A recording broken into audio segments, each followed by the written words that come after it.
Okay, so that was obviously one little example for the corporate established a logistics center of expertise that could be constructed and located on the wrong segment of an industry, in this case, the logistic industry, which basically confused the inbound material logistic with the outbound product distribution logistics.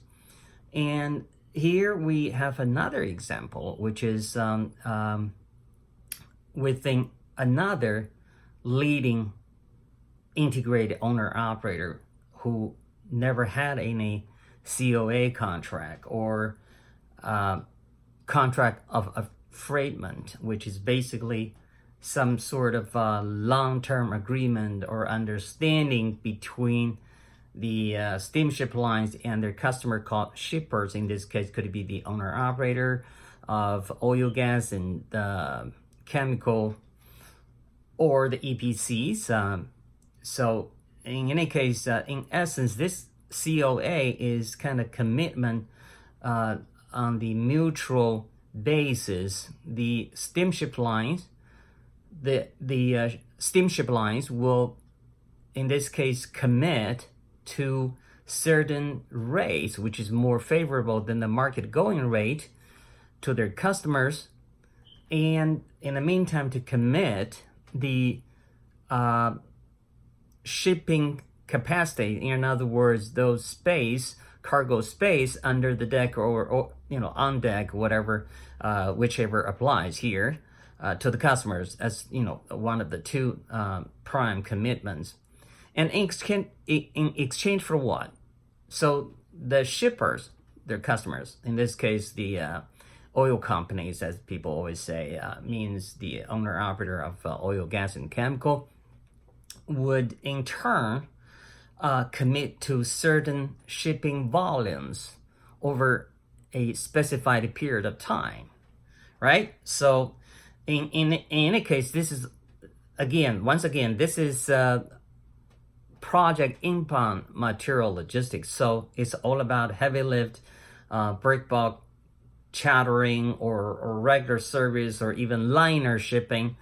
But when the reference contract templates were brought over, what was found out was that most of these supposedly templates piled up with a whole bunch of legal languages and clauses that is really designated for the containerized shipping, meaning those were under the jurisdiction of the FMC in US, the Federal Maritime Committee or Commission, the US government body to oversees the public shipping and require them to file tariff under the general coverage and concept of antitrust.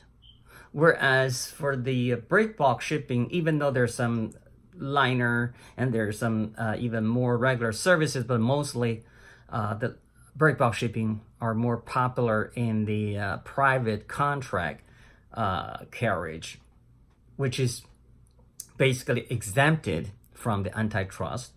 And nevertheless, the FMC has no jurisdiction at all.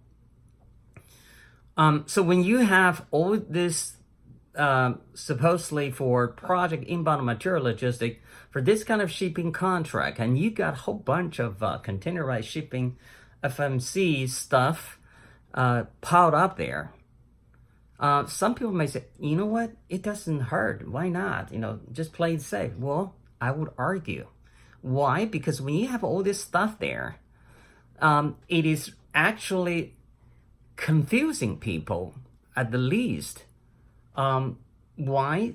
This is typically something does not really need to address as far as the containerized stuff. It's totally irrelevant. When you have them there, whenever you go to court, when you have to, and you have a litigation at hand, and the opposite side, the lawyers on the other side would say, Your Honor, look at all this contract, all these terms. Do they really know what they're doing? Apparently they don't. If they're not competent in this, can you imagine what they're trying to do, what they're trying to say actually is what exactly should be said? Isn't that confusing? There you go. So when you have a situation like that, how are you going to win the case, right? So this is why I believe the so-called logistic in-house center of expertise really need to be reviewed by the real experts, because what you think is there and should work, it may or may not, right? So when you have the 5PL, all the situations should be considered. Everything should be taken into account. So it's not just about the mathematic optimizations of this and modeling analysis of that.